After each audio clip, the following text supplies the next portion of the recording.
Naman niyo na po ba ngayon? No, magkano po ang pamasahe sa tricycle ngayon? Mula Libtong hanggang Villacor. Okay. Ha? 20 isa. 20 isa. Dati ano lang 15 lang ata eh. Ayun.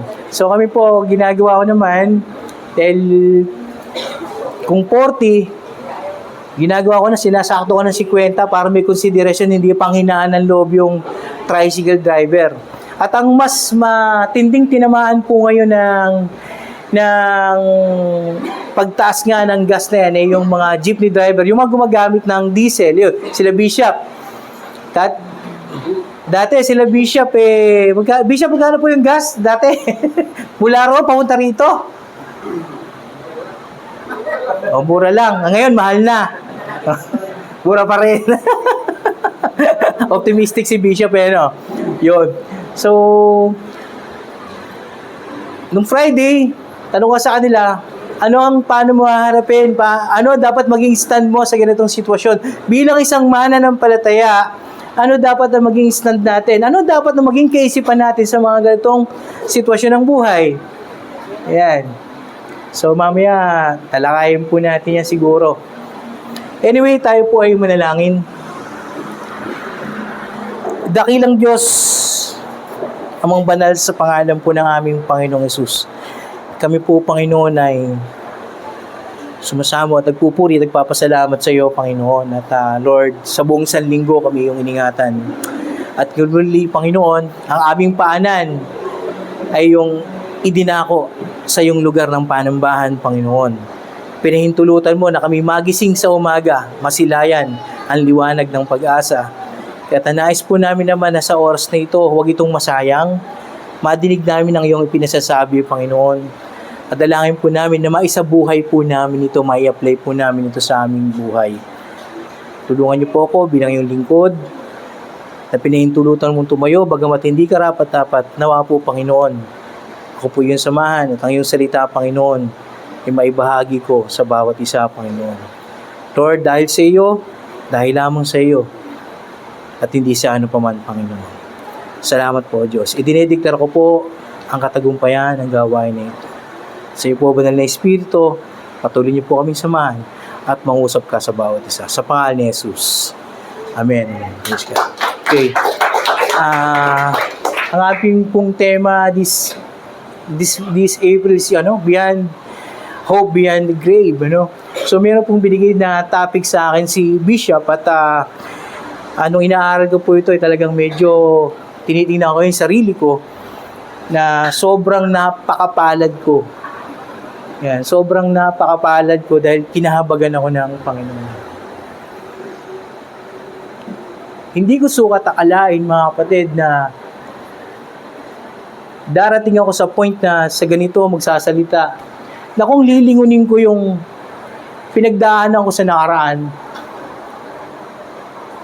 hindi ko maisip na bibigyan ako ng pagkakataon ng Diyos na makapagbahagi ng kanyang salita at gagamitin sa mga tao. Kanina yung kanta, ang ganda nung huling kanta natin. Living Hope. Ang laki po ng pag-asang ibinibigay ng Diyos sa atin Yung ginawa ng ating Panginoon dun sa cross, kung maunawaan lang po natin ng gusto, sabihin ko sa inyo, hindi ka pupuknat sa paglilingkod sa Kanya. Kahit nagkukulang ka, kahit sumasablay ka, hindi ka titigil sa paglilingkod sa Panginoon. Kapag naintindihan mo yung grasyang tinanggap mo, at yung ginawa ng Panginoon doon sa cross ng Kalbaryo.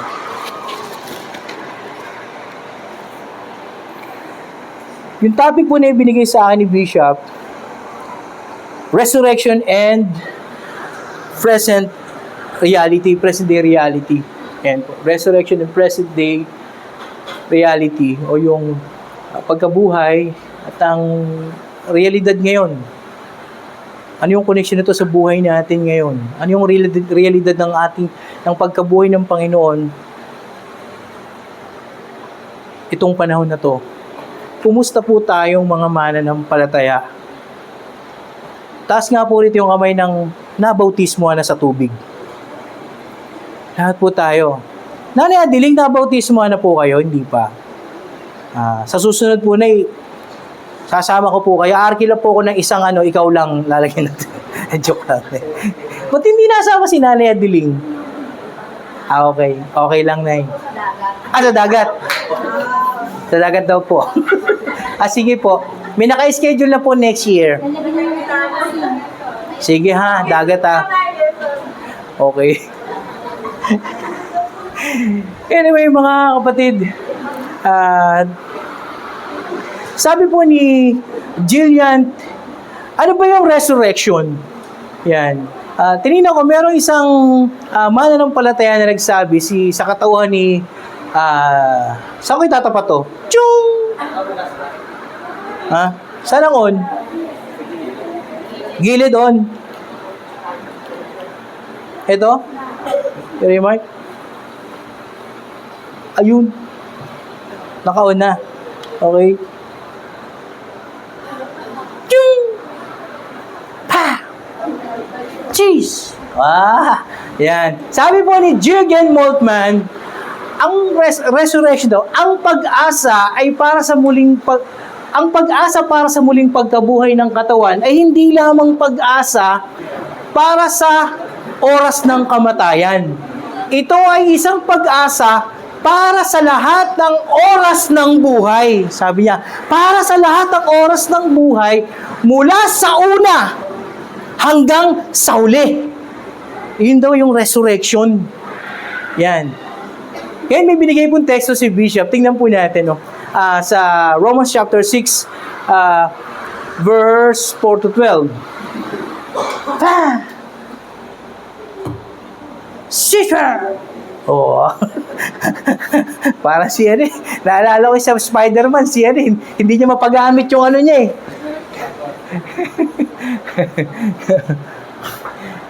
Okay, basahin po natin Romans chapter 6 verse mahaba pa lang konti. Dinamay ko na kasi yung 1 eh. Ano ngayon ang masasabi natin? Magpapatuloy ba tayo sa kasalanan? Yung verse 1 na yun, ano ngayon masasabi natin? Meron po kasing chapter 5. Yan. So sa chapter 5, binasa ko rin po yun, chapter 5. Then chapter 7, binasa ko rin para maintindihan ko tong pinagitnaan na yan. So yung chapter 5 po niyan, ang tao po ay makasalanan sa ilalim ng kautusan, kailangang mapalaya. So pinalaya dahil sa biyaya ng Diyos. Kaya that's why sinabi dito ni Paul, ano ngayon ang masasabi natin? Di pinalaya tayo sa sumpa o sa curse ng kautusan. Magpapatuloy ba tayo sa kasalanan para lalong madagdagan ng biyaya ng Diyos sa atin? Kasi doon sa chapter 5, nagkasala ang tao, lalo pang sumagana yung habag. Kaya tinanong ni Pablo, magpapatuloy ba tayo sa kasalanan para lalong madagdagan ng biyaya ng Diyos? Ano ang sabi sa verse 2? Aba, hindi! Hindi maaari! Hindi maaari na magpatuloy tayo sa pagkakasala dahil ang kasalanan ay walang kapangyarihan sa atin. Ayan. So, tayong mga sumampalataya, nung si Kristo ay nabuhay, ano yun? Tayo po ay namatay na sa kasalanan. Dapat yung kasalanan hindi na nabubuhay sa atin. Ba't wala? Yun. Verse 3, eto na. Kaya tinatanong ko kanina, sinabautismuhan eh. Hindi ba ninyo alam na noong binautismuhan tayo kay Hesus Kristo, nangangahulugan nangangahulugan ito na kasama tayo sa kamatayan. Ha?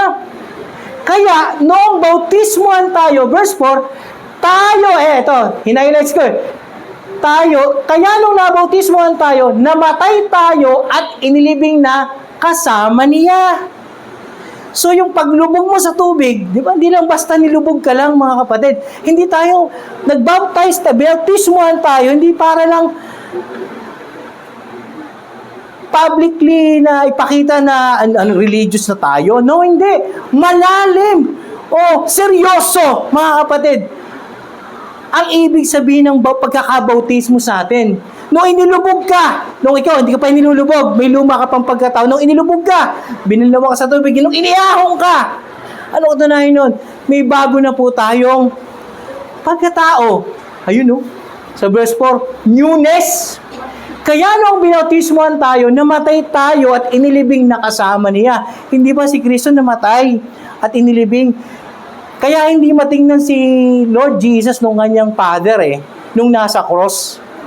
Kaya humiwalay ang Ama sa kanya nung time na yun Bakit? Nakapasan sa balikat ng ating Panginoon yung kasalanan mo ngayon, kasalanan natin ngayon, kasalanan mo noon, o nung kasalanan mga ninuno natin, at kasalanan natin na darating, ipinasa na sa Panginoon.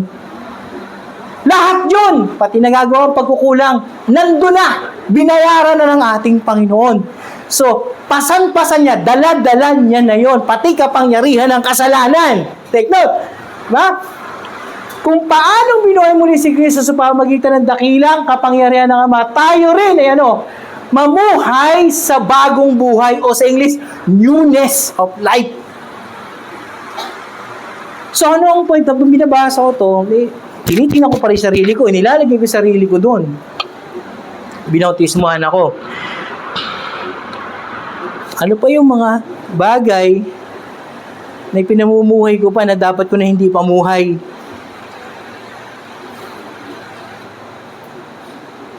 Kasi po mga kapatid, pumayag tayo na bautismuhan tayo. Ibig sabihin, naintindihan mo at naunawaan mo yung pananampalatayang tinanggap mo.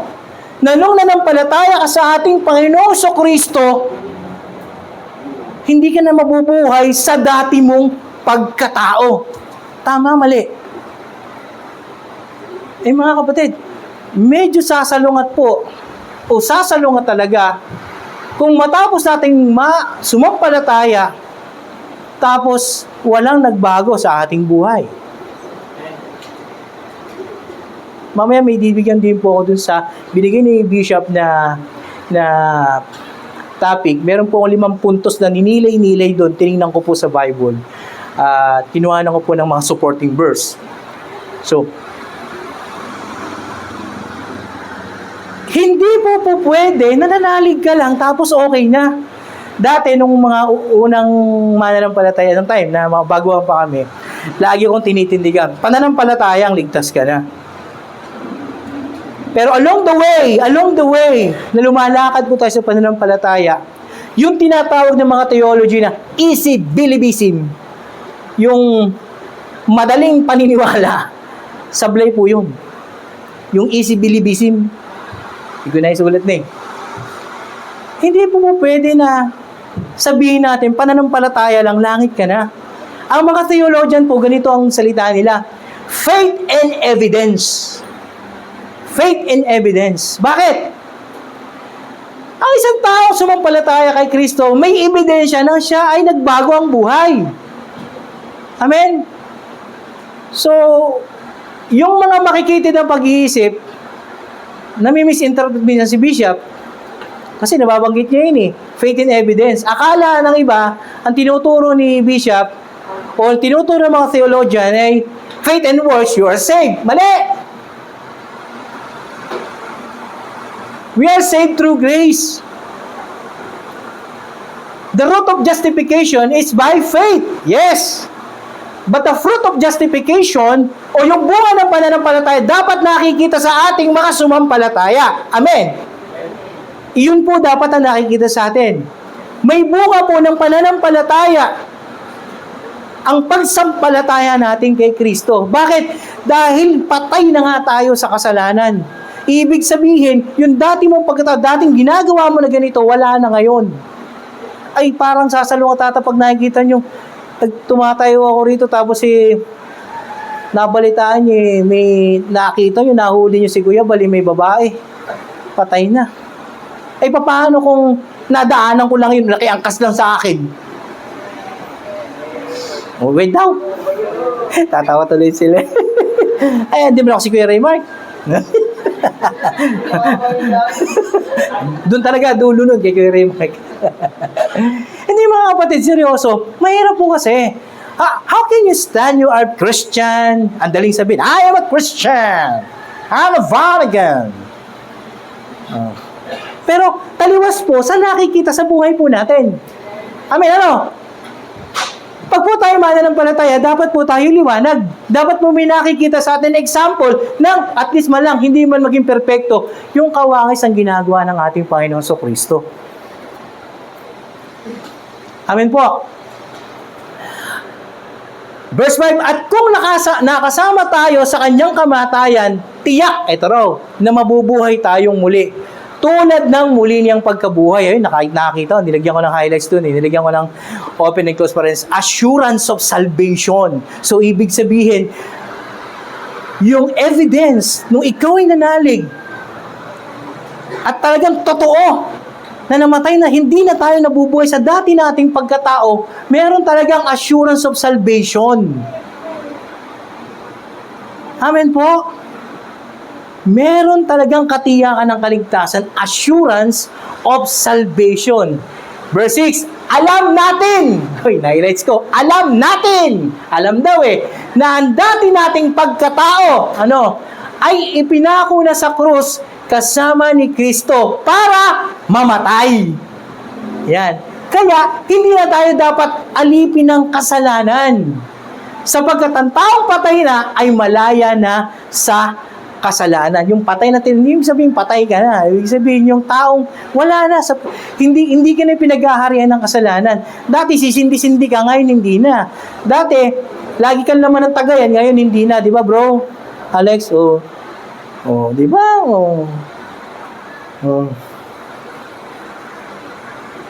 Ngayon, ibig sabihin, perfecto na ba tayo?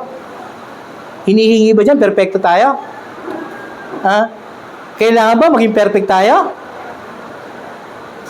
Hindi po. Hindi po hinahanap ng Diyos na maging perfecto tayo hanggat nandito tayo. Pero sa paningin niya, nung ikaw sumampalataya kay Kristo, you are righteous. Para sa Kanya, perfect ka na. Pero hanggat nandito tayo, hindi ibig sabihin mape-perfect ka. Dahil, nandito pa tayo sa lupa. Tinutulungan tayo ng Diyos na matuto magpakumbaba. So sabi ron, alam natin. Alam mo pala Alam pala natin ang dating pagkatao natin, pinako na simula nung naintindihan mo, yung pananampalataya, tinanggap mo kay Kristo. Pag sinabi alam mo na, dapat ginagawa mo na. Ano yung kamangmangan? Yung alam mong tama, hindi mo ginagawa. Ano sabi ng Bible? Nagkakasala. Alam mo palang tama ba't di mo ginagawa? Ay bro. Ayan. Kumusta, bro? Okay. Si Kuya Renan ba nag-invite sa'yo? Kuya Renan? Praise God, bro. Salamat. Naway nakatin ka. Yan. Okay. Very open ka dito, bro. So, balik ulit po tayo dito, Alam natin ang dati natin pagkatao, ipinako na yung dati po nating pagkatao, dapat wala na po. Hanggat maaari. At ang makita po sana sa atin yung pagkatao ng Panginoon. Although, proseso yun mga kapatid. Proseso. Hindi ko mo't nag-church ka, hindi ko mo't nailublob ka sa tubig, nabautismohan ka, paglabas mo, ipakpak may anghel ka na. Hindi po. Dumadaan pa rin po tayo sa proseso ng pagsasaayos ng buhay. Amen. Ang nais po ng Panginoon, maging maayos tayo. Hindi niya tayo nahat na maging perpektong katulad niya. Pero, ang hinahanap po ng Panginoon, hanggat nandito tayo, maging maayos po tayo sa pamumuhay. Amin po. Dahil hindi naman tayo magiging perfecto hanggat nandito ka. Laging andyan ang tukso. At may kahinaan ka. Yung chapter 7, ang pagka nga binasa nyo nga po, sabi ron, kaya ko magnasa ng mabuti. Hindi ko lang magawa ang mabuting ninanasa ko sapagkat hindi ko ginagawa ang mabuting ibig ko. Sa halip, ang masamang hindi ko ibig, ang siya kong nagagawa. Bakit sabi ni Paul? Merong kasalanan na nananahan sa akin Meron sa buhay natin na tinatawag na human nature na minana natin kila Eva at Adan. So that's why, nung ating Panginoon Kristo namatay sa cross, and you believe, tutulungan tayo ng Diyos na magtagumpay dyan sa human nature mo na yan. Amen? Magagawa mo na na i-overcome ang mga temptation na meron sa mundo na ito kung gusto mo lang. Kung intentional. Pero madalas minsan nakikipaglaro tayo eh. Amen? Minsan nakikipag-ano tayo. Nakikipag-debate tayo kay Satanas eh. Minsan inaakbayan pa natin eh. Kaya minsan di tayo magtagumpay. Amen po. May binigay po si Bishop na topic nga po, resurrection and present reality. So meron po akong 5 puntos dito. Habang nininilay-nilay ko po yung binigay po ni Bishop na topic, meron po akong 5 points na ni-reveal sa akin ng Lord na kinuhanan ko po ng verse of Bible. Resurrection and present reality, ano po yung ano nito? Yan. Ano po yung realidad nito ngayon ng resurrection ng ating Panginoon? May kapangyarihan pa ba to? Sa panahon natin ngayon? Sa ating mga mananampalataya, gumagana pa ba to? Point number 1, resurrection means tuloy-tuloy ang presensya ng Diyos. Yung pagkabuhay ng ating Panginoon, hindi na siya mamamatay. Kaya may pangako siya sa Matthew 28, verse 20, 19 to 20. Hindi ko na naisulat. Ang sabi ng Panginoon, turuan nyo silang sumunod sa mga pinag-uutos ko. Ito yung dulo, ang ganda ng dulo. And surely, I am with you until to the very end of this age. So, ibig sabihin mga kapatid, doon ang ating Panginoon nag-resurrect, until now, kasama natin ang Panginoon. Are you believe with that, mga kapatid? Naniniwala po ba tayo? Nag-aalangan tayo. Kahit sa ganitong sitwasyon ng buhay, dapat maniwala tayo doon sinabi niya, kasama natin ang Panginoon. Kaya nung Monday, inaya ko itong mga to eh. Sabi ko, Lord, bibigyan tayo example sa kanila. So, kung tinuntahan namin sa Ambuklaw, ibang mga kapatid, at kasama ko ibang mga kapatid, may nakakita ko mga nagiinuman doon. So, nagiinuman ba? Parang mga nakatambay lang sila manong. Yung isa, medyo lasing na eh. So, pinuntahan ko. Kasi nga, motivated ako noon eh. Matthew 28, verse 20, kasama niyo ako hanggang sa huling panahon. Pinuntahan namin, nilapitan ko. Naawat ako ni May eh. Kasi ganito lapit ko eh. Pagka hindi ito pumayag eh. Sabi nung si Kuya Nestor, ano po yun? Ano po? Ay, hindi po Kuya Nestor. Kuya Nestor, pwede ba rito mag-conduct ng merienda meal sa mga bata? Opo. Just kidding aside. Mga kapatid, pumayag doon mga tao. At sabi ko kay Bishop, nagpadala ang Diyos doon ng contact. Future, kung gagamitin tayo ng Diyos doon, God's will, may naka-ready. Yun. Pati si nanay, yung asawa, pati si ate, taga-shoot sila. At ang ganda ng tanong nila eh, kailan po ba gagawin? Wow! So, ibig sabihin mga kapatid, when you walk into the promise of God, sasamahan tayo ng Panginoon. Amen? If you are confident doon sa sinabi ng Lord, I am with you until to the very end of this age, sasamahan ka ng Diyos sa lahat ng lakad mo, basta nakaangkla sa kalooban niya. Amen po. So, ayun ang naging resulta. So, to God be the glory, mga kapatid. Hindi tayo dapat pinanghihinaan ng loob kapag ang gagawin mo, kalooban ng Panginoon. Kasi kasama ka nga niya eh.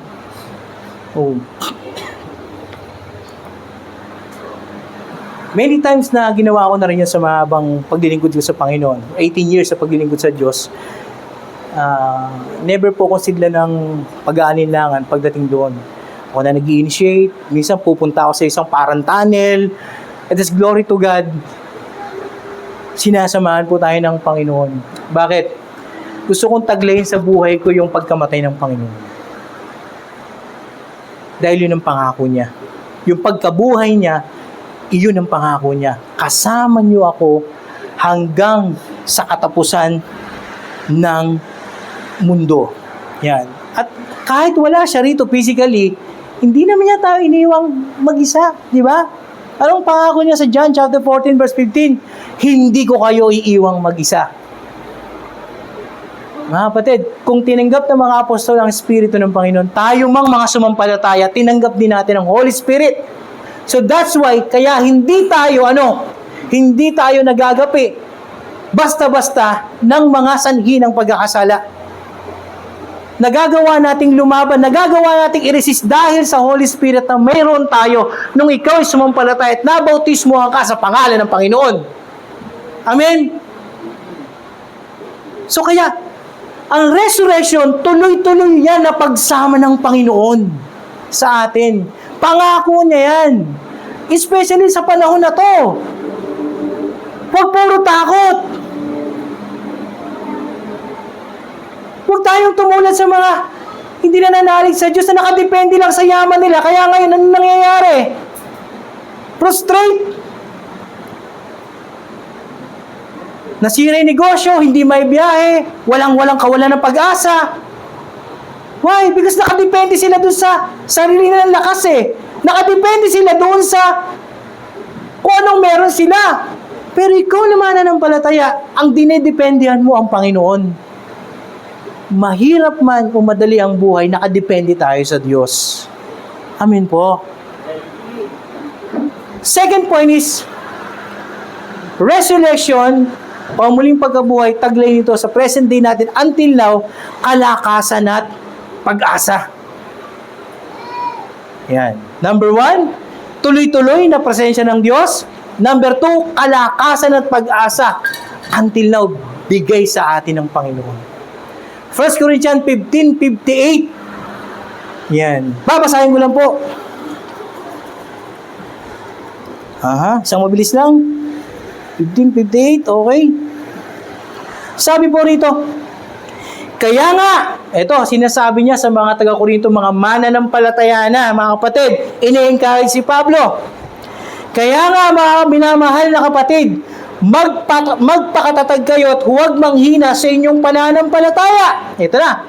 Pangalawa, magpakasipag kayo sa gawain ibinigay sa inyo ng Panginoon dahil alam ninyo na ano raw, hindi masasayang ang mga paghihirap ninyo para sa Kanya. Nakita niyo yung encouragement? Diba? Nakita niyo yung pag-asa na binabanggit ni Paul? Magpakatibay. Magpakatatag daw. Ano sabi niya? Di ba ang ganda? Hindi nasasayang ang ating mga pagpapagal sa gawain ng Panginoon. Yung pagpunta-punta mo rito, namamasahe ka, alam ng Diyos yan. Yung pagtsatsaga mo, pagpunta rito, maaga pa lang, dito ka na, may sariling buhay na inaasikaso, nagtsatsaga ka, hindi nasasayang yan.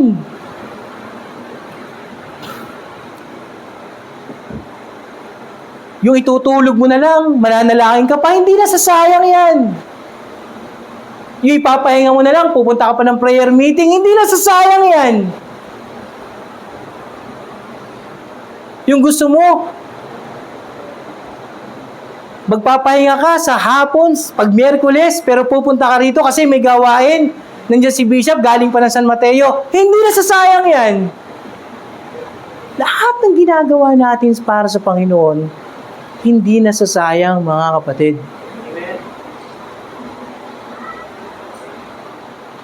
Kaya, hindi ka dapat ma-discourage. Dapat habang tumatagal tayo sa pananampalataya, lalo tayong sumisigla sa gawain ng Panginoon. Amen? Dapat lalo tayo nagnanais na magligtas ng tao. Sabi ka, ang motivation sa akin, Luke 19:10, to seek and save the lost. At ang fuel ko ay yung Matthew 28 verse 20. Sabi ron, kasama niyo ako until to the very end of this age. So habang bilang mananampalataya, at sabi sa binasa sa Romans chapter 6, alam na natin, mga kapatid,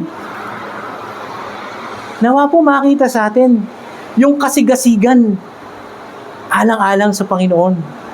Huwag yung hirap na hirap tayong dumalo. Parang utang na loob pa ng Diyos pag dumalo tayo sa gawain ano? Parang pag umaten ka rito, kailangan bayaran ni Lord You know? Why are you here? Ba't ka nandito? Bakit ka dinala ng Diyos dito? Di mo ba alam, ginigising ka ng Lord every morning? Ginigising ka ng Diyos bawat umaga para ipabatid niya sa iyo, sumunod ka sa akin, mahal kita. Dapat ang pagpunta mo rito, hindi nagmo-motivate tao, ang nagmo-motivate sa yung pagmamahal mo sa Panginoon. Dahil binago ka na, Kristiyano ka na, mananampalataya ka na, nabautismo ka na sa pangalan ng Panginoon. Amen? Iyon dapat na nagmo-motivate sa atin. Hindi kung sino pa man. Hindi may mapapakinabang ka, hindi libre tanghalian. No! You are here. Nandito ka. Kasi mahal mo si Kristo. Kasi gusto mong tularan ang ginawa ng ating Panginoon. Nandito ka para lumago tayo sa pagkakakilala sa Kanya. Hindi po pwede na mabubuhay tayo na matagal dito na hindi natin nauunawaan ang paglagong nais ng Panginoon sa buong buhay natin. Although hindi tayo pantay-pantay, may nauna, may nahuli. I don't care about that. Basta ang mahalaga, lumalago ka. Gaano man kabagal, gaano ka man kabilis. Ang mahalaga, may paglago tayo sa pagkakilala sa Panginoon. Kaya tinitreasure ko, darating si Bishop, tinitreasure ko yun. Darating yung oras, di naman makapunta na rito yan. Pupunta rito yung maggagasolina, magdi-diesel. Magkano diesel? Alam nga, hindi na niya sinabi. Pero mapakamahal nun. Hindi tinitreasure ko yun kasi darating yung oras. Siyempre, nagkakaedad tayo at darating din sa point na tayo man. Hanggat sa huling pagkakataon, i-treasure mo yun. Yung pag-e-effort ng tao para bahaginan tayo, turuan tayo, i-treasure mo. Wala parang pahirap pa Wala excitement. Ayoko, tagal Ano kaya yun?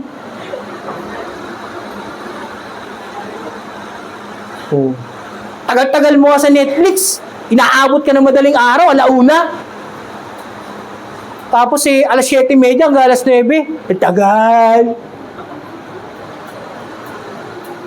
Nek-nek mo. Okay. Point number 3. Point number 1, resurrection and present reality, tuloy-tuloy ang presensya ng Diyos. Ikalawa, kalakasan at pag-asa.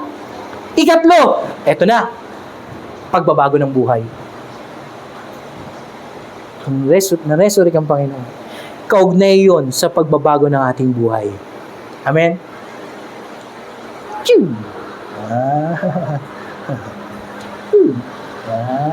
Galing okay Basahin nga natin to. Ephesians chapter 5 verse 8 Mali sulat ko. Wala namang 8 Baliktad. Ano yan Ephesians chapter 5 verse 8 to 18. Mali. Yun lang yun kayo na lang magsulat sa note nyo. Back. Una. Okay. Sabi riyan. Ano yung pangatlong punto natin? Pagbabago ng buhay. Resurrection, pagbabago ng buhay. Okay. Dati, namumuhay kayo sa kadiliman. Yung bulag, namumuhay ka sa... Parang di mo alam kung saan ka pupunta Alam mo, yung gulong-gulo ka na. Di mo alam kung saan ka pupunta. Di mo alam kung may mababangga ka na Pero ngayon, eto na. Naliwanagan na kayo dahil kayo ay nasa Panginoon Naliwanagan ka na daw, Dudong. Naliwanagan na nga ba tayo? Kasi meron doon yung verse 8 yung bungad. Dati! Oh, dati namumuhay kayo sa kadiliman. Yung bang tipo, wala kang kontrol sa sarili mo, nood ka ng nood ng bold, no? Ng porno, Pornhub ka ng Pornhub. Wala kang kontrol sa sarili mo, tagay ka ng tagay. Iuwi mo na lang sa pamilya mo, hindi mo pa inuwi, sinugal mo pa. Puro ka ng ML sa trabaho, pagdating mo sa bahay, ML ka pa rin ng ML. Kahiya. Darating yung asawa mo, maghapon nag-aalaga ng bata, tapos ikaw, ML ka lang ng ML. Pagdating dun, ML ka pa rin. Sarap mong tadyakan. May nag-ML ata rito. Diba? Dahil kayo nasa Panginoon, kaya, ano raw, highlights ko yun, no? Ipakita sa pamumuhay nyo na naliwanagan na kayo. Oh, paano may papakita?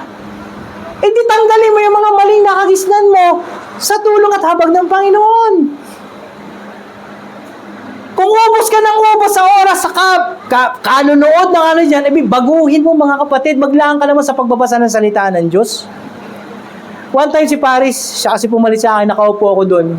Sinasabihan ko siya, darating yung oras ka ako aalis ka na sa puder ko, darating yung time na ganoon. Kasi papasok ka na sa realidad, sa career highlights, hindi kita madalas may kasama. Hindi ko na masasabi sa ito ng madalas. Nakikiusap ako, plea ng tatay nakikiusap ako sa'yo, basahin mo yung Word of God. Even kay Yula, gusto kong banggitin talaga yan. At sinasabi ko, di ba Yula? Puyat pa puyat pa. Kasi mga kapatid, sabi ko, anak ko, darating yung oras, makararanas ka ng mga frustration sa buhay. Ang salita ng Diyos, ang magiging kalakasan mo. Hindi habang panahon, magkasama tayo. Sa tabako na ito, may bumara lang sa ugat na sa akin, patay na ako pinahihintulutan ng Lord, magising pa ako So sabi ko, you need to read the Bible. Kasi yan ang magiging kalakasan nyo, pang-alalay nyo sa panahon na darating sa point po yung downfall situation. Tama ba? Kung wala kang Word of God, papakmatay ka. Titigil ka, mapoprostrate ka. So sabi ko sa kanya baka anak ko, kasi di habang panahon magkakasama kami, hindi habang panahon magkakasama tayo. So, kaya ipakita sa pamumuhay nyo na naliwanagan na tayo. Hanggat maaari, sikapin natin. Makagagawa ka ng tama kung may information tama na pumapasok sa isip mo. Amen? Pero kung ang information na pumapasok sa isip mo, puro mali, pag-aaksaya ng oras, how? Paano yun? Paano magiging resulta sa magandang gawain? Diba? So, punuin natin ang isip natin ng salita ng Diyos. 3 AM, gising na ako mga batid So, siyempre naghahanap buhay ako, kay mag-asawa. Hindi ako gaya ni Bishop talaga ganun kahaba na Kasi binabudget ko yung oras ko dahil nasa stage pa ako, nagpapalaki pa ako ng mga anak ko. At hinihiling ko yung kalagayan niya. Na dumating yung panahon na hindi na ako nag-iintindi ng mga kung ano-ano pang mga gastusin na kundi ang iniintindi ko na lang yung presensya ng Panginoon. Every morning, nagigising ako. But for now, hinahati-hati ko yung oras ko. Pero sa oras na yun, sinisikap ko in 24 hours, as long as I can, umugnay sa Panginoon. Ano sabi ng 1 Thessalonians chapter 5 verse 17, prayer without ceasing. Ang pakikipag-uusap sa Diyos walang hinto. Ano man ang ginagawa mo, busy ka man sa trabaho, kinakausap pa rin dapat ang Panginoon. That's prayer. Amen? Sapagkat kung ang isang tao ay naliwanagan na, eto na, makikita sa kanya ang kabutihan, katuwiran, at katotohanan. 3 bagay. Once na ang tao ay naliwanagan, kabutihan, katuwiran, at katotohanan, mag-a-arise po yan sa ating pagkatao. Amen po. Colossians chapter 3 verse 10. Basahin ko rin nga po ito. Sabi rito. Yan. At isuot na ninyo ang bagong pagkatao. Ayan. Ang pagkataong ito'y patuloy na binabago ng Diyos na lumikha nito para maging katulad niya tayo at para makilala natin siya ng lubusan. Ganda, no? Ang ganda ng binanggit ni Paul. Yun. Praise God. Isuot daw natin ang bagong pagkatao. Yung resurrection ng Lord, yung pagkabuhay ng Panginoon, is the start of the new creation. Amen? Simula yan ng bagong pagkakalikha. Bagong nilikha. 2 Corinthians chapter 5 verse 17.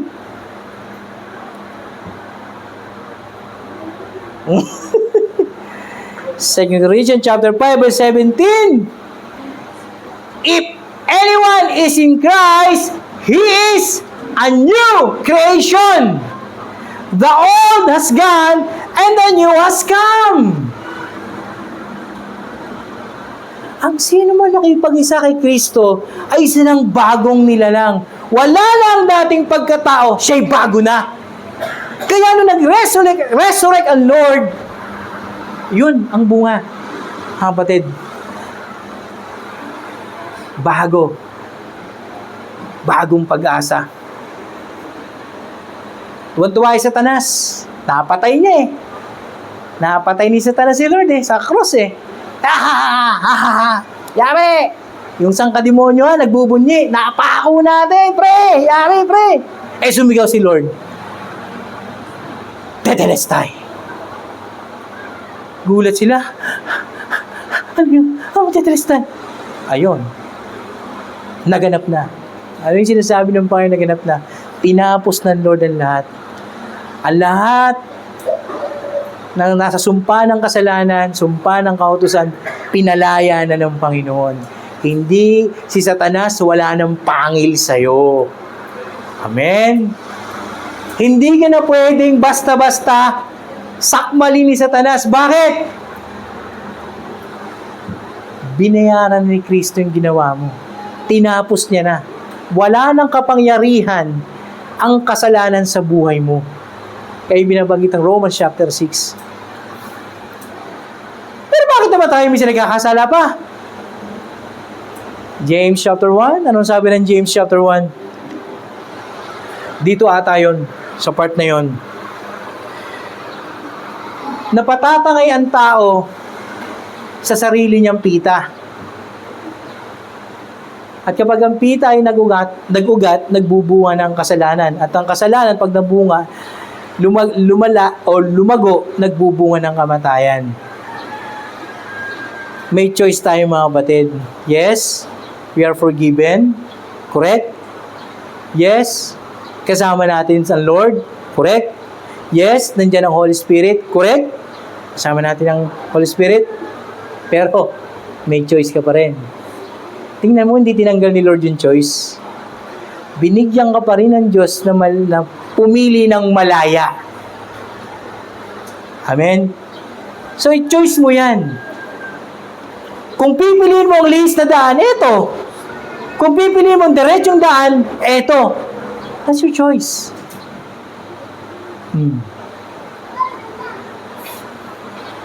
Alamin ninyo kung ano ang nakalulugod sa Panginoon. Yan. Huwag kayong makibahagi sa mga walang kabuluhang gawain ng mga taong nasa kadiliman. Sa halip, ipamukha nyo sa kanila ang kasamaan nila. Hindi naman ibig sabihin kapag merong gumagawa ng ganito, pamumukha mo sa kanya, baka saksakin ka agad doon. Ano lang ang point nun? Simple lang naman. Huwag tayo makiayon sa ginagawa nila. At kung inaaya ka, pwede mo tanggihan.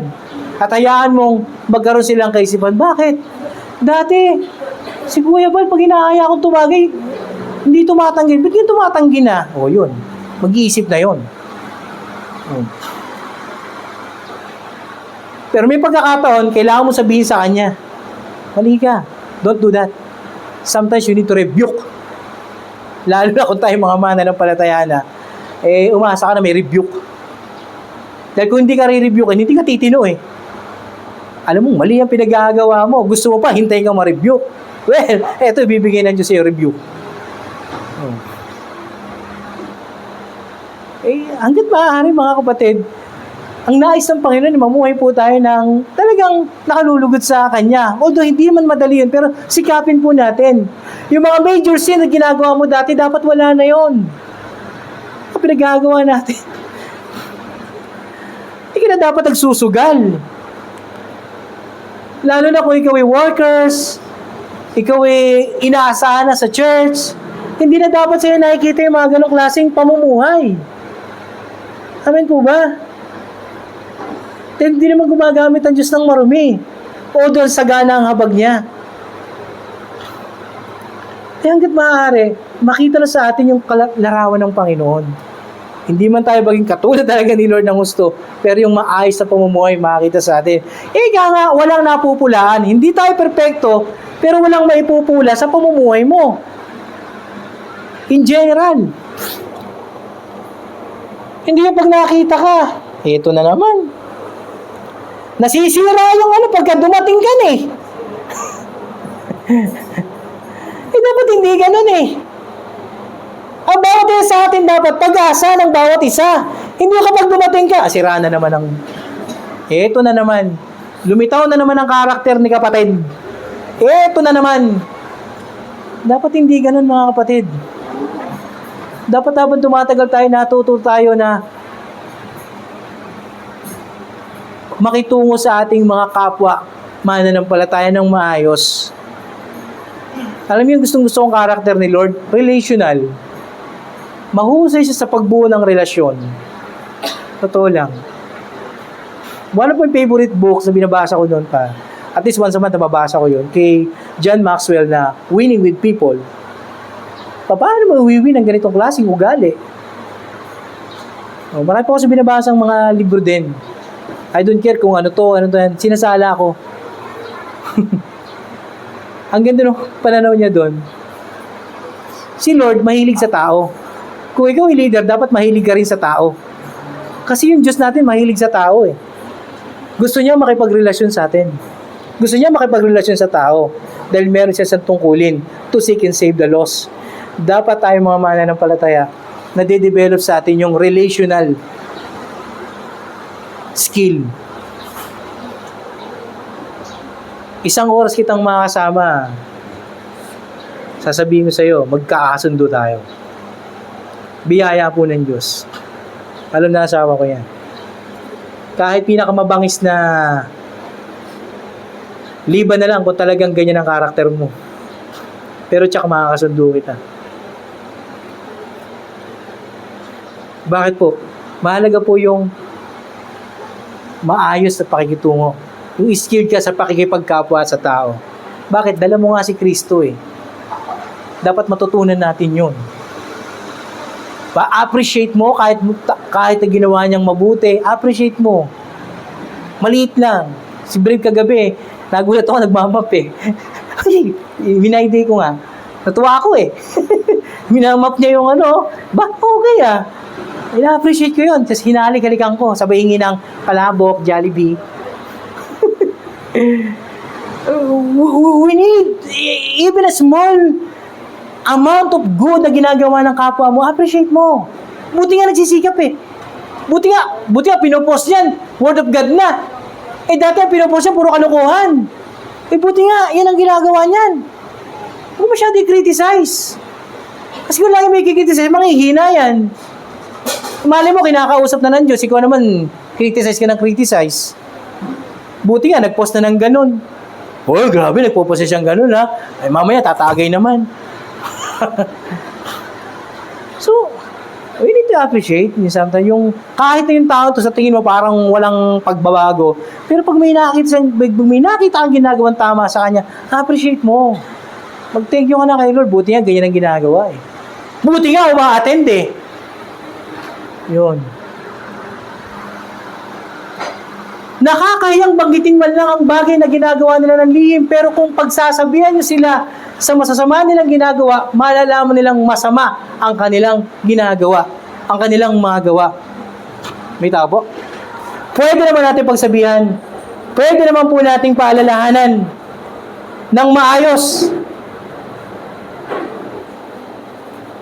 Nang sa gayon, hindi naman siya panghinaan. Bakit? Relational nga si Lord eh. Magaling siyang maggumawa ng Hindi basta-basta na bigla yung sasabihin, hindi, ganyan ka. No. Pag ang kausap ng Panginoon, isang taong walang alam. Salita ng Diyos, kinakausap niya, binababa niya sa ganung kalagayan para maunawaan siya. Amen? Next. Shoo! Hey! Go! Ayaw na naman.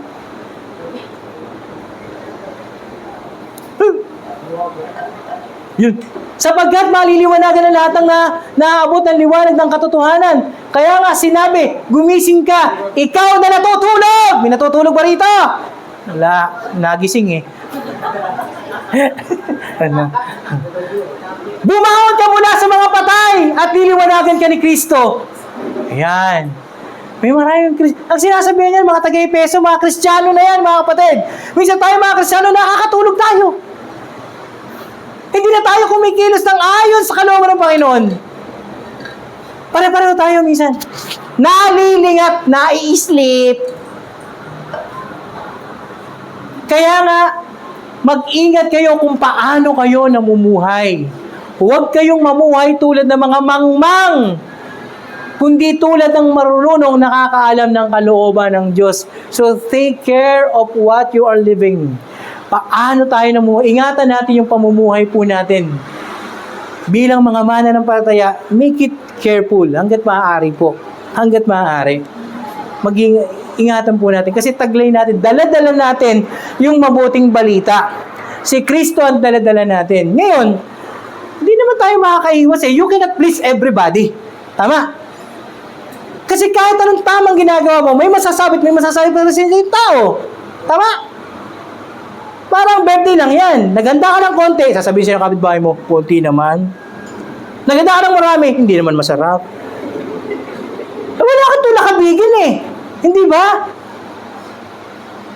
So, pumokas ka sa pagsasaayos ng buhay mo. Hindi lahat mapiplease mo, laging may masasabi sa'yo. Kahit anong ganda ng pakikisama mo sa kapitbahay mo, wala pa rin yan dahil ganun sila eh. Ano magagawa mo? Papa-apekto ka doon? Hindi, tumuloy ka lang. Kung ayaw nila, wala tayong magagawa doon. You need to go through. Dire-diretso lang. Amen? We need to take care. Ingat tayo sa pamumuhay natin. Dire-diretso lang. Eh, hindi naman tayo Diyos eh. Patuloy tayong binabago eh. Kaya yung patuloy na binabago, yan minsan dyan tayo mag-iingat sarili natin. Lalo, ako sinasabi ko, dyan binabago pa ako ng Lord. May pagkakataon, nagugulat si Kuya ba? Don't do that. Minsan baka matapatan. Doon binabago po si Kuya ba. Oh. Pinakakinaiinisan ko lang po yung binabastos ang gawain. Yan. Asar na asar ako dyan. Hindi ko maikubli yun. Niloloko mo yung gawain, ginagawa mong warde-warde. Minsan, dyan ako talaga Pero tinitingnan ko yung ating bishop, siya yung aking sinay-presi, siya yung aking pinanuntunan. Kulang siya eh. Bakit? Si Lord ang Si Lord ang bahala dyan. At dahil doon, napapakalma ako. Bakit? Hayaan ko ang Diyos. Bakit ako magpaparusa? Hindi, hayaan ko si Lord. Oh. Sinasabi ko lang, ayoko sa lahat po yung ako, di bali insultuhin nyo ako, wag lang gawain. Hindi talaga tayo magkakasundo dyan. Makakarinig ka sa akin ng medyo mabigat-bigat talaga na word. Wag mo lang talaga gawain. Kasi gawain ng Lord dyan. At para sa'yo, kaliligtas mo rin yun, kaayos mo rin yun. Pero ginagawa mo lagi sa gawain, pasaway ka lagi. Parang wala lang sa'yo, ginagawa mo lang tong parang yung palamuti. Alam mo yung nominal Christian, pangalan lang. Ay si Judas, nominal yun eh. Oo nga, kasama siya doon. Pero hindi kalooban ng Diyos ang ginagawa niya. Siya rin naman ang humatol sa sarili niya, hindi naman si Lord. Hindi dapat tayo maging nominal Christian. Talaga tayo, tinawag ng Panginoon, seryosohin mo yung paglilingkod mo.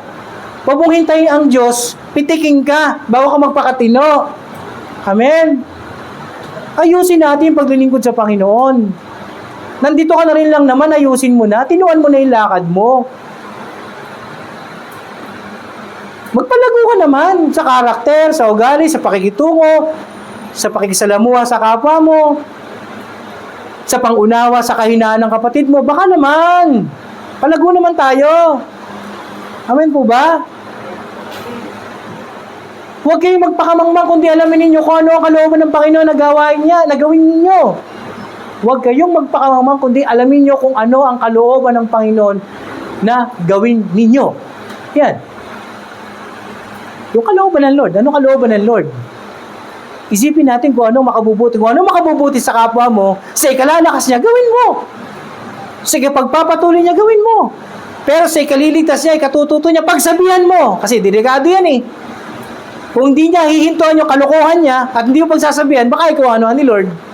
Amen? Kaya sa mga anak ko, sinasabihan ko sila, minsan lumalampas sa guhit, pero okay lang yan. Later, maintindihan nila yon. Kaysa maging maluwag ako. Kaysa lumaki sila na walang takot sa Diyos.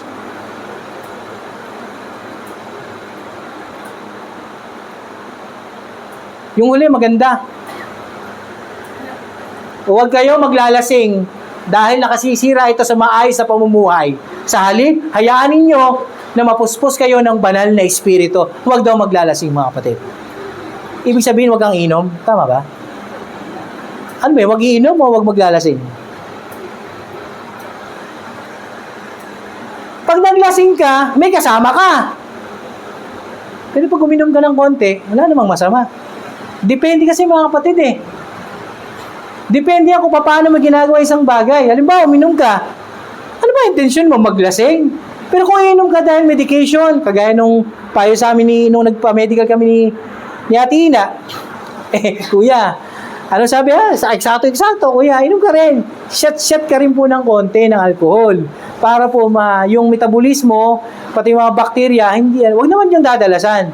At least, 2 to 3 times a week, syumat ka po ng may konting alcohol. Para po makabuti sa panunaw ninyo. Description, prescribe ng doktor. Konti. Sabi ng Lord yun sa kanya. Pero tunggayin mo yung matapang na alak, hindi kalooban ng Diyos yan. Ano sabi ni Solomon? Huwag mong tutunggayin ang matapang na alak, sapagkat kinamagahan, nidaig mo pa ang tinuklaw ng makamandag na ahas. Hindi ba? Naranasan ko yung mga kapatid. Madaling. Umaga para pa ako. Di ba? Alam mo, sa bagay sa si Bishop. Okay. Next. Ayan. Eto, pangapat po. Pangapat sa pangalawa. Pundasyon ng ating resurrection and present realities.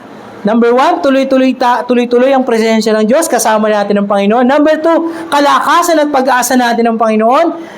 Number 3, pagbabago ng ating buhay. Resurrection, ina-encourage ay magbago ang ating buhay. Ay, mga binasa natin kanina. At pangapat, ang resurrection ay pundasyon ng ating pananampalataya. 1 Corinthians 15:1-9, mga kapatid. Nais ko ipaalala sa inyo ang magandang balita ni pinangaral ko sa inyo. Ito, ayan, ang aral na inyong tinanggap at hanggang ngayon ay pinaninindigan ninyo. Sa pamamagitan nito ay maliligtas kayo kung pangahawakan ninyo ng mabuti ang ipinangaral ko. Maliban na lamang kung hindi talaga tunay ang inyong pananampalataya. Okay, eto mga kapatid, pinaka-sentrong aral ng Biblia. Verse 3 and 4. Sapagkat ibinigay ko, si Paul, ang nagsasalita dyan, kausap niya mga taga-Korinto, sapagkat ibinigay ko sa inyo ang pinakamahalagang aral na ibinigay sa akin, na si Kristo'y namatay upang iligtas tayo sa ating mga kasalanan ayon sa kasulatan. Inilibing siya, ngunit muling nabuhay sa ikatlong araw, ayon din sa kasulatan. Nagpakita siya kay Pedro at sa ibang 12 apostol. Pagkatapos, nagpakita rin siya sa mahigit 500 na mga kapatid na nagkakatipon. Karamihan sa kanila ay buhay pa hanggang ngayon. Ngunit ang ilan sa kanila ay patay na. nagpakita rin siya kay Santiago. At pagkatapos ay sa lahat ng apostol. At sa kahuli-hulihan ay nagpakita rin siya sa akin. Ang katulad ko isang sanggol na pinanganak ng wala sa panahon dahil biglaan ang aking pagkakilala sa Kanya. Yung 3 and 4, iyan po ang pinakamahalagang aral tinanggap natin sa Panginoon. Si Kristo ay namatay. Yan. Upang iligtas tayo sa ating mga kasalanan. So, nung namatay si Kristo, binayaran sa nung nabuhay siya, hindi na tayo dapat alipin ng kasalanan. Amen? Hindi na dapat nadadali tayo ng mga ganitong pagkakasala. Kung nagkakasala ka man, hindi mo na sinasadya. Tama?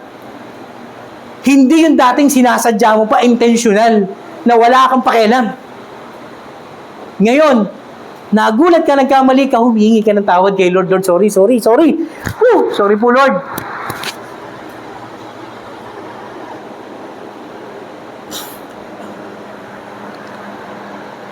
Yung 12 and 9, sabi ron, eto, foundation po kasi yan ng ating pananampalataya. Foundation. So, yung una nating binasa, eto yung pangahawakan po natin. Si Kristo ay namatay para sa ating mga kasalanan, sa ating kaligtasan. At kasi po, ang kausap dito, mga taga-Korinto, may iba sa inyo ika, nagsasabi na si Kristo hindi muling binuhay. Ngayon, kung pinangangalam sa inyo si Kristo ay muling nabuhay, bakit sinasabi ng ilan sa inyo na walang muling pagkabuhay? O meron kasi sa kalipunan ng mga mananampalataya sa Korinto, mananampalataya, kaso nagsasabi, walang pagkabuhay. Dito yun. O, sinagot ni Pablo, kung totoo walang muling pagkabuhay, nangangahulugan na maging si Kristo ay hindi rin muling nabuhay. At kung si Kristo hindi muling nabuhay, walang kabuluhan ang aming pangaral. At wala ring silbi ang inyong pananampalataya. O, binabanggit niya. Verse 15, at hindi lang yan, lalabas din na sinungaling kami tungkol sa Diyos dahil ipinapayag namin na binuhay niyang muli si Kristo. Ngunit, hindi siya muling nabuhay kung talagang walang muling pagkabuhay. At kung si Kristo hindi muling nabuhay, walang silbi ang inyong pananampalataya. At hindi pa kayo napapatawad sa inyong mga kasalanan. Imagine, kung paniwalaan natin yung mga sinasabi ng mga kasama nila doon na hindi rin muling nabuhay, ibig sabihin, hindi pa tayo nahahango sa kasalanan. Hanggang ngayon, Kristiyano ka pero gumagawa pa rin ng kalukuhan. Ganun ka pa rin, ala ka pa rin pagbabago. Dahil may nabuhay, ang kapangyarihan ng pagkabuhay ng ating Panginoon, eto na, umepekto sa'yo, nagbago ang buhay mo. Amen? May nagbago. Yun ang katunayan. Prove that Jesus Christ risen from the dead. Kaya nasabi niya tuloy, yung verse 19, kung ang pag-asa natin kay Kristo ay hanggang sa buhay na ito lamang, tayo na ang pinakakawawa sa lahat ng tao. Kasi yung mga kasamahan ni Paul doon, ang pag-asa nila kay Kristo dito lang sa buhay na ito. Pag naman sila, wala na. Kaya sinabi niya, yung verse 19, hindi mo pwede mga kapatid. Kahit mamatay tayo ngayon, muli tayong mabubuhay dahil inassured ng ating Panginoon yan.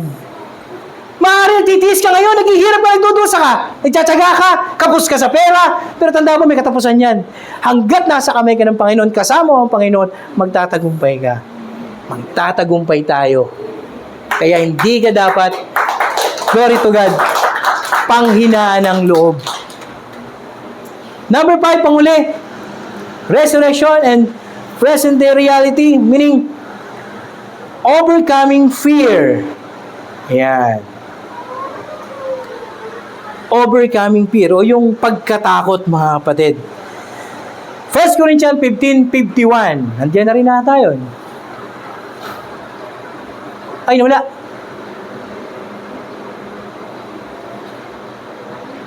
Chew. Hey. 4. Nawala. Sabi ng 1 Corinthians 15:51, ang sabi ron, okay, ngunit makinig kayo, dahil may sasabihin ako sa inyo na isang lihim. Yun ba yun? Tama. Hindi lahat sa atin ay mamamatay, ngunit tayong lahat ay bibigyan ng bagong katawan. Sa isang iglap, sa isang kisapata, kasabay ng pagtunog ng huling trumpeta, at sa pagtunog ng trumpeta ay muling bubuhayin ang mga patay at bibigyan ng katawang hindi nabubulok at tayo mga buhay pa ay bibigyan din ng bagong katawan, sapagkat itong katawan nating nabubulok at namamatay ay dapat mapalitan ng katawang hindi nabubulok at hindi namamatay. Verse 54, at kapag ang katawang ito na nabubulok at namamatay ay napalitan na ng katawang hindi nabubulok at hindi namamatay, matutupad na ang sinasabi sa kasulatan na nalupig na ang kamatayan, ganap na ang tagumpay. Nasaan o kamatayan ang iyong tagumpay? Nasaan ang iyong kapangyarihan? Mga kapatid, kahit mamatay tayo ngayon, may buhay. Sabi nga ni Paul, ang nais ko pumano na sa mundo ito nang makapiling si Kristo. Meaning, tayo mga mananampalataya, kung tayo mali sa buhay na ito, kapiling natin ng Panginoon. Pag sinabing kapiling, may malay ka. Kaya, yung doctrine of soul sleep, sablay yun. Amen? Overcoming fear. Ngayon, end times, laging palasak ang salitang end times. Ang dami nagbablog. Rapture na, ganyan na. Mga kapatid, huwag kayong andun. Huwag yung isa mo papanoorin. Takot ang dala. Pangamba. Salamat na lang kay Bishop eh. Glory to God. Nung tinuruan niya ako, sabi niya, eschatology ang ano mo. Naku mga kapatid, inaaral ko talaga yon. 5 oras, inilalaan ko doon, sinatsaga ako talaga. Nagluluto ako, tinitingnan ko yung sun. Ang blessed hope natin, not the rapture. Ang blessed hope natin is coming of Christ, appearing of Christ. Titus 2:13 o yung maliwalhating pagdating ng Panginoon. Marami tinatakot tayo ngayon. Parating na ika ang Antichrist. Sino bang Antichrist yan? Ba't naghihintay ka sa wala? Dumating na yan eh. Nung inaaral ko mga kapatid, ako po. Yung binabagit ni, ito mag-aaral din kayo. Yung binabagit ni Apostle John sa first John, yung Antikristo, yung Antichrist na yon, isa sa mga tinuturuan niya based dun sa binabasa ko Pero mag-aaral din kayo. Kay Flavius Josephus, binabasa ko yung yun. Na yung may tagasunod doon, si Apostle John na Serentus ang pangalan, na nangangaral na si Kristo raw ay hindi nagkatawang tao.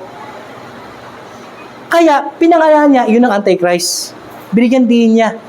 Ang palatandaan ika ng Antichrist ay yung si Kristo ay naniniwala na hindi nagkatawang tao.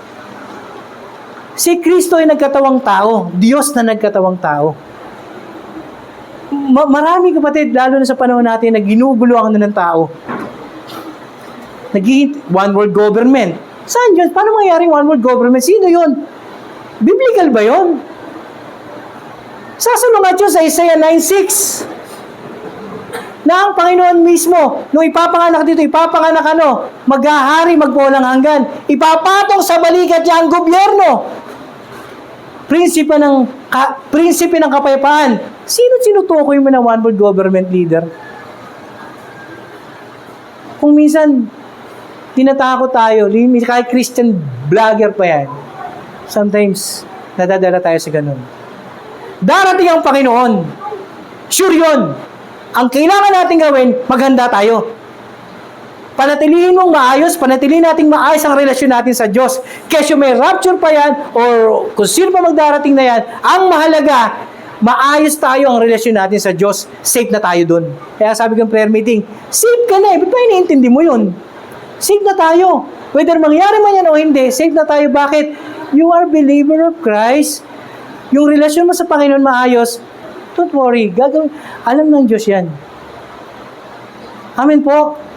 Kaya hindi tayo dapat mangamba. Alam ko may iba-ibang mga view, mga pananaw, pagdating dyan sa end times. Pero kung minsan, sa haba ng paglingkod ko, puro takot ang nadama ko nung na-receive ko yung doctrine na yon. Pero nung mismo inaaral ko, mga kapatid, kapanatagan ang dinulot sa akin. Ako mismo nag-aaral. Kapanatagan ay dinulot sa akin ito. Ayun. Naging optimistic ako sa nangyayari na to. Anong dapat maging pananaw mo sa nangyayari na ito? End times na. Hindi, dapat ito isipin mo, pag-abante ito na ebanghelyo ng Panginoon. Lahat ng tao, naghihirap, tatawag sa Diyos. Kasi pag maayos ang buhay, hindi ka tumatawag sa Diyos. Ngayon, marami nakakilala sa Panginoon. Marami tumatawag kay Kristo. Bakit? Hirap! Hindi po ba? Pag kasi okay ang buhay ng tao, wala sa kanyang oras sa pagtawag kay Lord. Pero, ngayon, pinahintulot ng Lord, pareho tayong nahihirapan. Tumatawag ka ngayon sa Panginoon. Pero ano ang kaibahan mo na ikaw yung mananampalataya na kasama ka na sa resurrected body na ginawa ng Lord? May pag-asa ka ngayon. Tinitingnan mo ito, na chalice ng ito. Alam ng Diyos ang kanyang gagawin. Kasama niya tayo. Ang kailangan natin, share the good news para mabago talaga ang sanlibutan. Bakit? Ang mundo hindi pa bulok, hindi pa wasak, hindi pa sama. Ang mundo papaayos. I-restore ng Diyos yan. Revelation 21, verse 1 to 4. Basahin niyo yun. Oh. Amin po ba? So, meron 12:50 na po. So, yun lamang po ang aking mababanggit. Last na, overcoming fear. Sinabi ng Panginoon, hindi tayo immune sa mga pagsubok dito. Sinabi lang po ng Panginoon, John 16:33, mayroon tayong kapigatian. But take courage! Lakasan niyo ang inyong loob! Kasi, napagtagumpayan ka na sa libutan. Kung nagtagumpay ang Diyos natin, magtatagumpay din po tayo, mga kapatid. Amen? Sana lang huwag tayong miwalay kay Lord. John chapter 15, remain in me, and I will remain in you. You will bear much fruit if you remain in me. Yun lamang po. Bishop, maraming po salamat sa biyaya po ng Diyos, sa privilege na ibinigay ng ating Bishop. Hindi ko suwat akalaki, nabibigyan ng pagkakataon dito. Salamat po sa pagtitiwala ni Bishop Mrs. Presi para ako'y makapagsalita dito. Salamat din po sa Diyos. Without Him, I am nothing. Amen. Okay. That's good. Maraming salamat, Pastor Bal. Nawa ay nakita po natin ang effort ng mensador na ginamit ng Panginoon. Minsan kasi, meron po tayong gustong pakinggan at minsan, meron po tayong dinidisregard. We are a type of creature na very selective. No? Namimili lang tayo. Even in the way and manner of reading the Bible. Sometimes, if the Bible is inclined to our caprice and leanings, kinakapitan natin yon. Lalong-lalo na yung sa salitang mga asawang babae, magpasakop kayo sa asawang lalaki. Tuwan-tuwa ang mga lalaki doon. No? Anyway, yun pong assignment ni Pastor Bal. Meron po yan part 2. Part 1 po yung binanggit ni Pastor Bal. Ang part 2 po ay kay Pastora Dulce. Next Sunday, our speaker will be Pastor Joe. So, ibang flavor naman po ang inyong mapapakinggan. But, the focus by which we should always look into is ano ang bunga ng resurrection sa resurrected body mo ngayon. That is the present day reality. No? You shall know them by their fruit. Maganda po yung mga references, cross-references. But somehow, mga kapatid, nag-effort yung ating mensahador, yung ating pong tagapagsalita. But that doesn't mean that's all. Now, the responsibility lies on you. Binanggit na po niya yung mga cross-references. I have to take those seriously dahil siya ang nag-aral. Sinabi niya, inaral niya eh. Pero yung pag-aaral po ng mensahador at ang pag-aaral ninyo, magkaiba po yun. No? The effect should be manifested in the manner kung paano niya binasa ang Biblia at ipinamuhay niya. Sa inyo naman, napakinggan nyo, binasa nyo pa, tingnan natin kung ano magiging bunga. There must be something out of the declared and shared words kanina. sa atin ngayon, dahil mahirap makinig ng ganito ang klima, nakakaantok. No, pipilitin mong mabuhay ang dugo mo. No?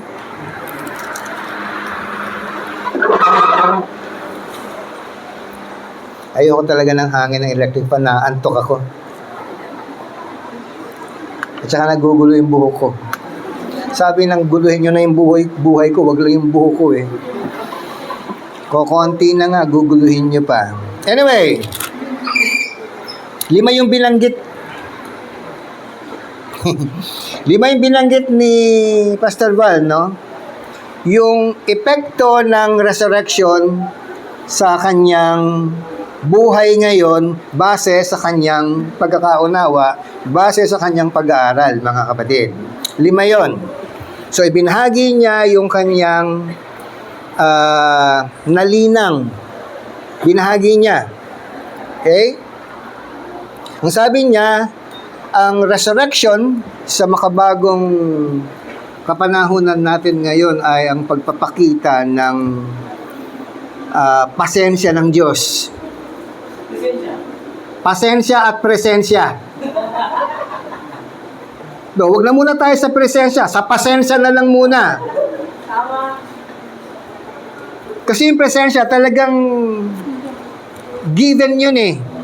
At itinuturo na meron talagang presensya ang Panginoon. Pero ang pasensya, nasa sa iyo yun. Minsan kasi ang presensya ng Panginoon, delay. Delay sa atin, pero walang delay sa Panginoon. Ang hirap mong unawain minsan na yung kilos ng Panginoon, ilalapat mo doon sa abot ng iyong pagkaunawa. My thoughts or His thoughts are not my thoughts, and His ways are not my ways. Dapat malinaw po sa atin yon. Say for example, ano dapat ang ugali, ang kakaibang ugali ng mga born again ng TLC FCCI sa pagtaas ng diesel? Ano dapat ang unang mamutawi sa bibig ninyo? Ang mahal naman, pambihira, apektado na kami. Ayun din ang sinasabi ng iba eh. So wala ka ng pinagkaiba.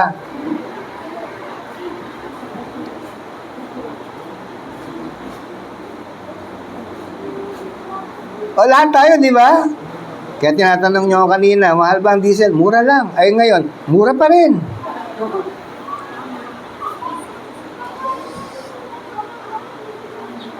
Yung mura po noon at yung mura ngayon, hindi na po sila pareho.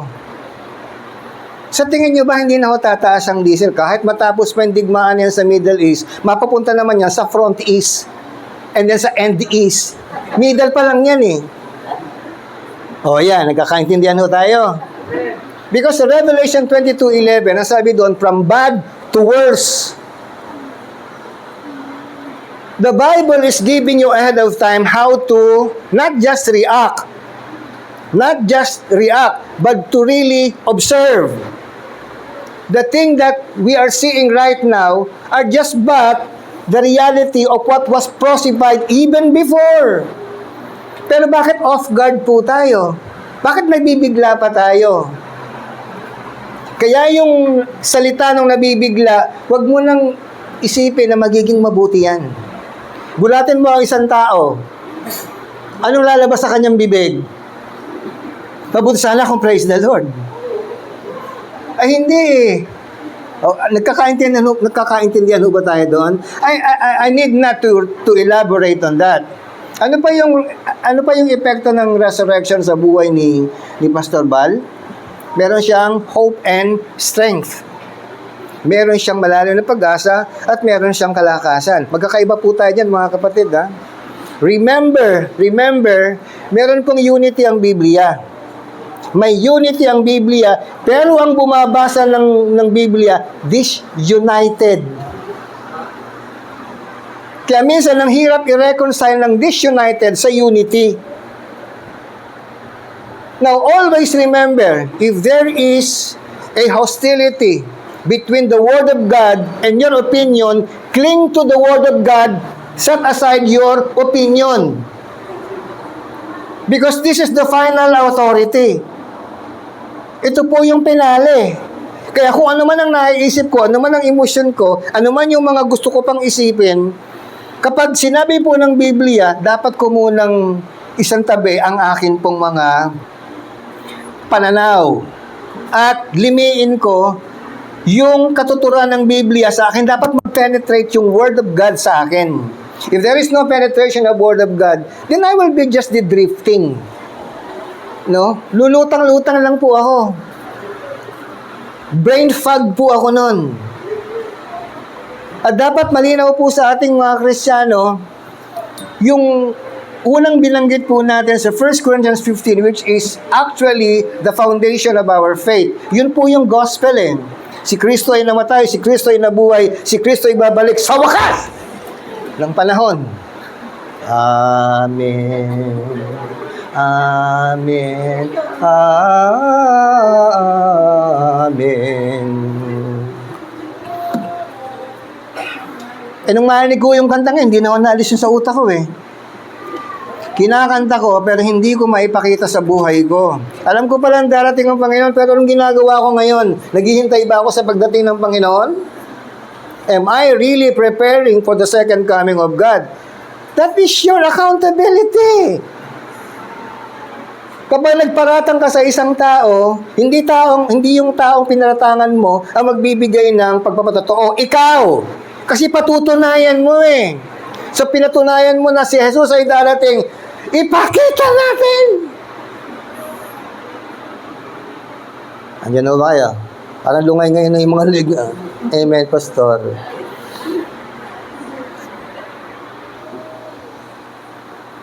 Masarap makinig sa mga nagsasalita because kahit ako'y nagsasalita na, natututo pa rin ako.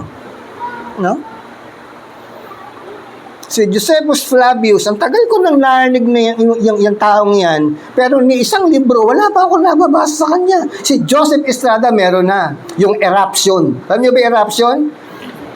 Yung comedy, yung jokes ni Joseph Estrada, kaya nga Eruption. No?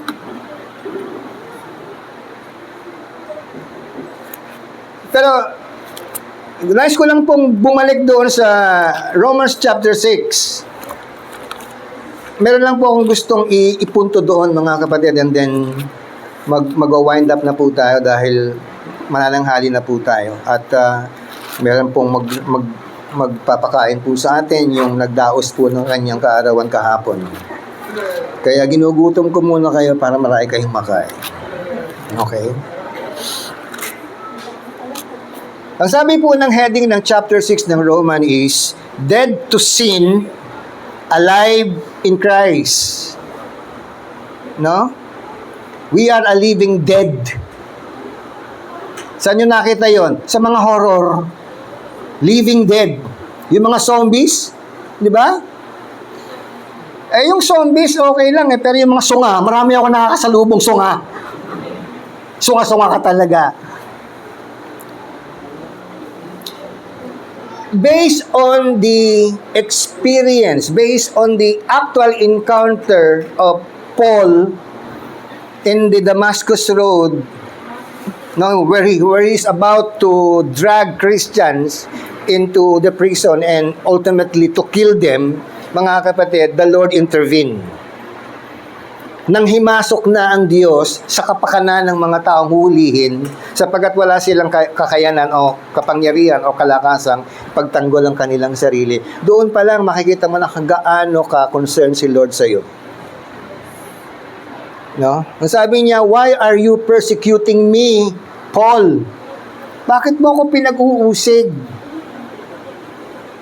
Pag-uusig ba kay Paul ang sumunod sa nakatataas na saserdote? Pero bakit sinabi ng Panginoon, bakit mo ako pinag-uusig? Kung sumusunod ka sa utos ng nakatataas sa iyo, bakit kay Paul niya sinabi, bakit mo ako pinag-uusig?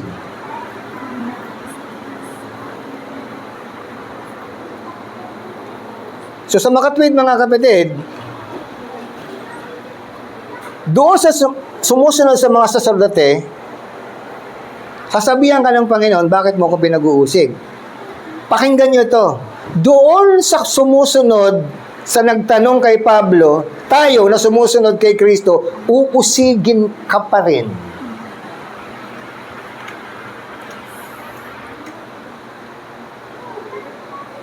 So, alamin mo kung nasaan ka. Alamin mo ano ang katuturan, bakit ka sumunod sa Panginoon, bakit ka tinawag ng Panginoon, at ano ang ipinagagawa sa iyo ng Panginoon, at ano pa ang ipagagawa sa iyo ng Panginoon. You cannot just sit idle there. No? Walang idle Christian.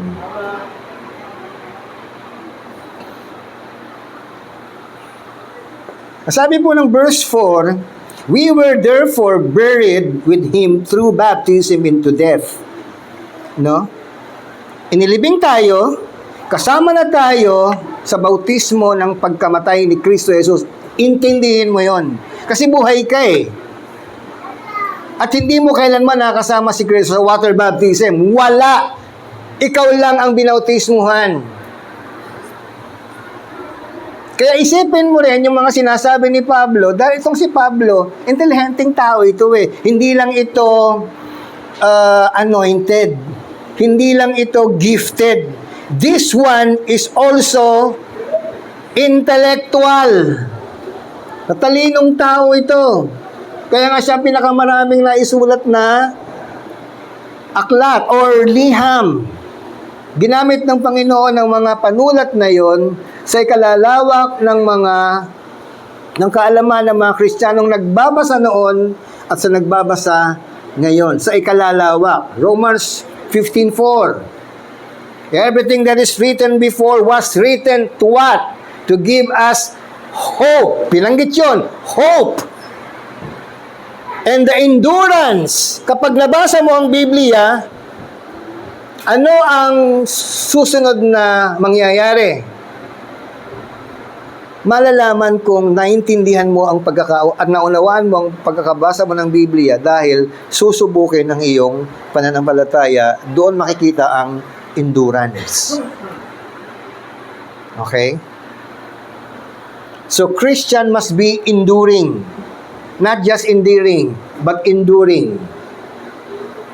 Remember, sabi niya, I am crucified with Christ, I no longer live. The life I live for Him who loved me.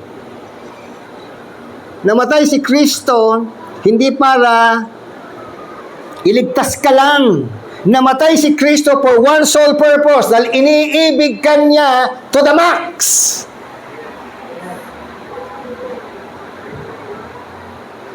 Dahil si Jose Rizal namatay, hindi naman niya lahat iniibig ang mga Pilipino eh. Meron siya iniibig. Si Leonor Rivera, kamag-anak ni Presion. Si Osay San, kamag-anak ng gumawa ng Seiko yun. Eh, napaka-playboy ni Jose Rizal. Ang dami ng GF eh. Doon nagmana si si John eh. Tsaka si Bal. So, you read your history. Nabasa niyo yung kasaysayan. At wala pa pong opisyal na sulat o letra o nagpapahayag na tinanggap na nga ng buong Pilipinas by sulat, by legal, na si Jose Rizal talaga ang pambansang bayani. Wala pong kasulatan. Wala. Tinanggap lang natin. Kaya nga GAT ang tawag natin sa kanya eh. GAT Jose Rizal. Dakila!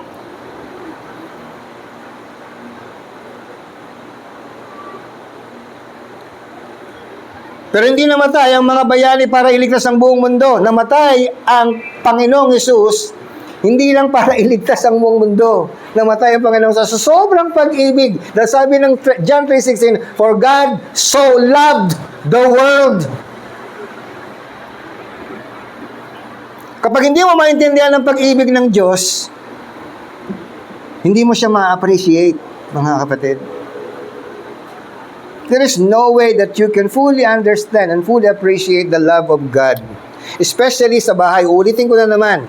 Kapag wala kang relasyong mainam, malalim sa iyong mga magulang, may hirapang magturo ang pastor ng pag-ibig ng Diyos. Hirap na hirap ang pastor. Unang dapat maramdaman ng bata ang pag-ibig sa bahay, bago sa church, bago sa pastor, bago sa katabi niya, sa bahay muna. Kung doon hindi mo maramdaman ang pag-ibig ng Diyos sa bahay, may problema ang environment.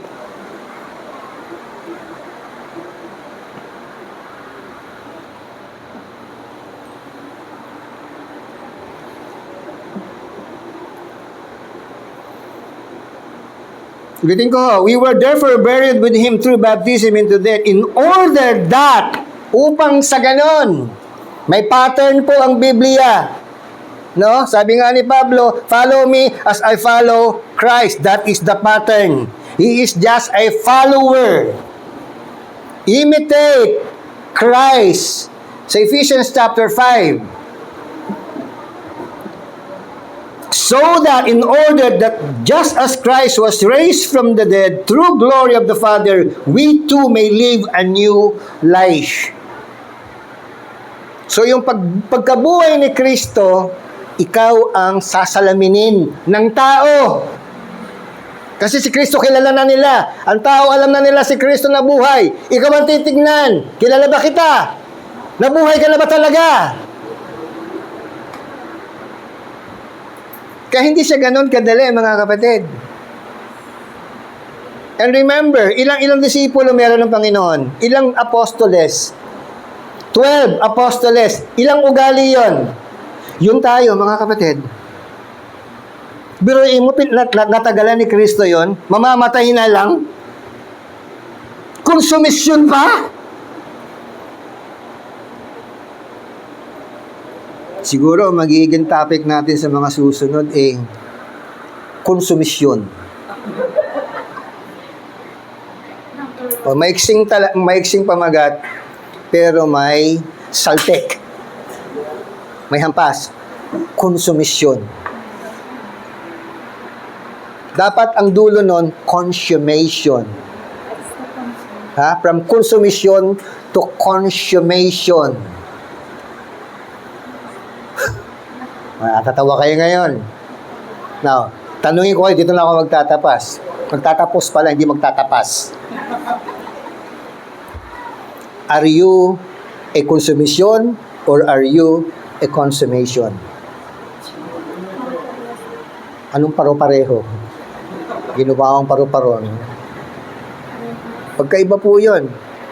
Yung consummation ay bunga. Consummate. Nagbunga. Yung consummation, yun yung dahilan para magpakamatay ang nanay.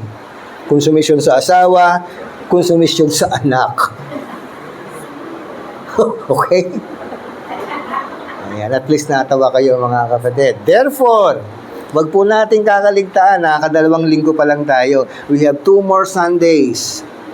2 pang linggo, mga kapatid. At meron pa kayong mapapakinggang mga flavor. So, be excited. Be excited. No? Tayo pong latay tumayo. Tayo pong mananalangin ng pasasalamat at pagkatapos po ito ang ating pong pagkakalunan.